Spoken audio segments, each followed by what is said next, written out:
Alhamdulillahi Rabbil Alameen wa sallallahu wa sallam wa Muhammad wa ala alihi wa sahbihi ajma'in. So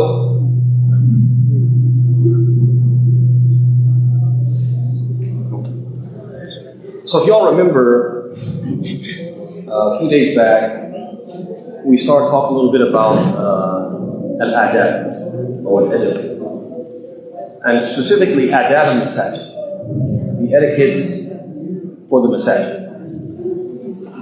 One of them being that when somebody's talking, we shouldn't talk.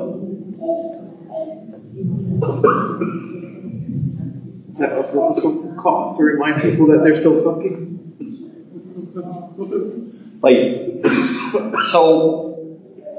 We mentioned one of the etiquettes of the masjid was to keep it clean. We talked about that. Keep it clean from both physical and figurative impurities. So today what I want to talk about briefly is about noise pollution. Noise pollution in the masjid. Taraweeh as-Saafiy. Noise pollution in the masjid. So, obviously the masjid is a place where there should be hudu. There should be calmness, there should be sakina. It's a place where you should be able to come and seek refuge from the world around you. And as the Prophet ﷺ said, it's a place where you come to have a secret conversation with your Lord, subhanahu wa ta'ala. And how many of you could focus on anything? For example, reading Quran. If you were in a room where somebody had a TV on, turned up at the highest volume, and there was a sporting event on, how many of you can focus? Nobody. Nobody can focus. And so if we make the masjid like that, if we make it a space where there's a lot of chaos and confusion, there's a lot of raised voices, etc., or a lot of noise that create a disruption or disturbance or annoyance, then similarly people will not be able to have that secret conversation with their Lord. And I think what happens when we come to the masajid, we make noise.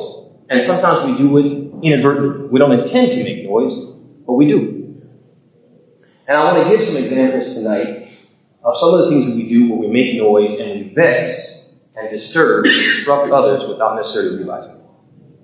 So one of the common culprits, as we know, is the phones. And during Salat al-Isha, a phone went off. And it's almost invariably, when we're here praying, someone's phone will go off. And so that's the common culprit that most people think when they think of noise in the masjid or disruptions in the masjid. That's what they think of phones. Okay? But there are other things that we do.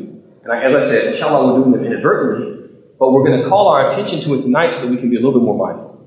The first one, extend that out, is chairs. So people want to sit in chairs for salah, which is fine. Some people need the chair. But we don't have to open it in a way which is disruptive, but we do. So for example, this is what we do. We're going to take our chair, we're going to figure out where we're going to put it. We have to set it down with force. We have to let people know I'm going to use a chair, right?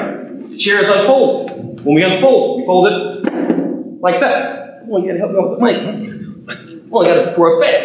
All right, that's what we do. And while the imam is up here trying to lead the salat, this is what he hears.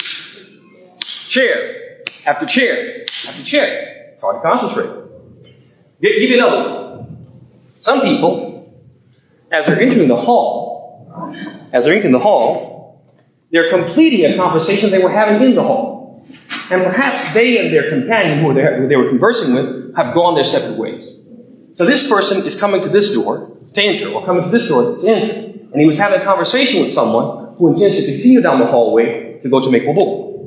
Or this person is going to come, that he was talking to, has decided to double back and get something from the kitchen.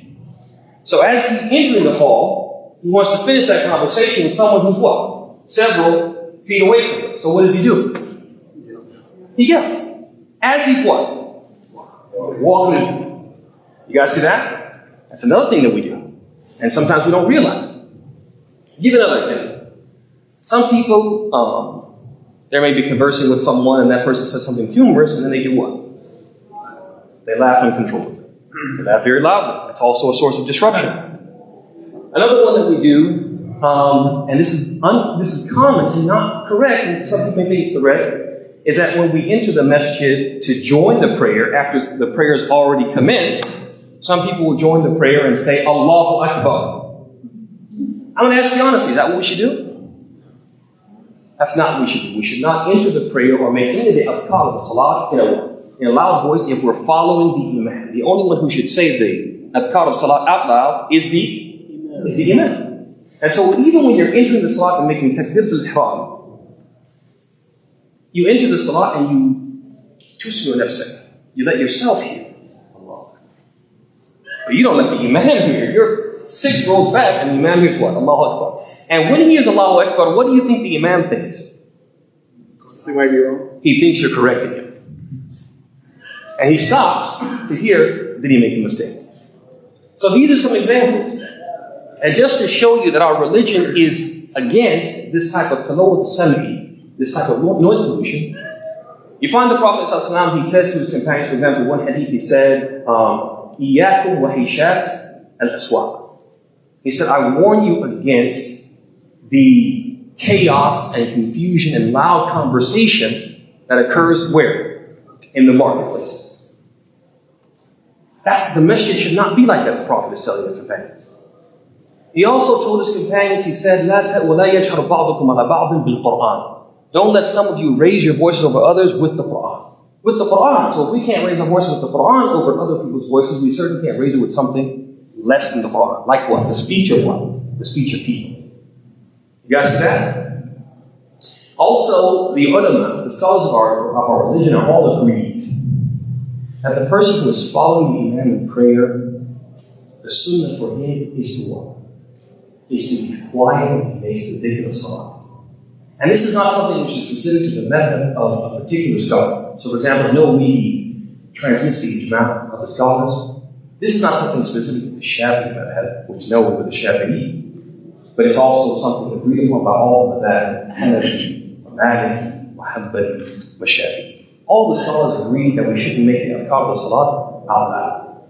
And so these are just some pointers I want to make. We need to try to be more mindful to what? To be quiet.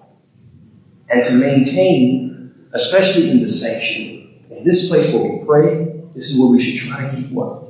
Keep the volume down. And we should remind each other too, because we can forget. I could be sitting here talking with my young brother here, and he says something funny, and I will laugh uncontrollably. You should remind me, say, Amen.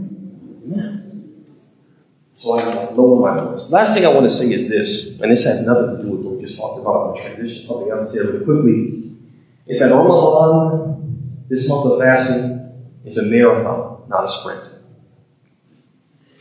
And if we turn into a sprint and we exert ourselves all out sprinting in the beginning of the month, we'll hit a brick wall and become exhausted. And so I want to remind everybody, 1, to pace yourself, and 2, to do some self-care. What I mean by self-care is that these are long nights. We're leaving here sometimes 11:15 at night. Some of you may have a 20-minute drive. When you get home, you can't go straight to sleep. You have to unwind. That's midnight. That's 12:30. And then you got to get up at 4 o'clock, 4:30 for suhoor. And some people can't go to sleep after that. They've got to get out the door and go to work. So what's happening? A lot less sleep and a lot more exertion. And we're wearing ourselves out, and we don't even realize it. And I know because yesterday I hit a brick wall.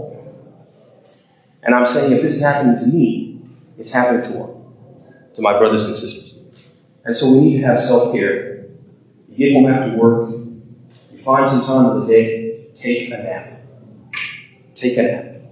We can't survive on coffee and energy drinks. We can't do that. We're hurting ourselves. And we're going to come to the end of the month where we really need all the energy to exert ourselves and we won't have anything left in the tank. And so I just want to remind all of you, please, self-care. Take naps. Take it easy.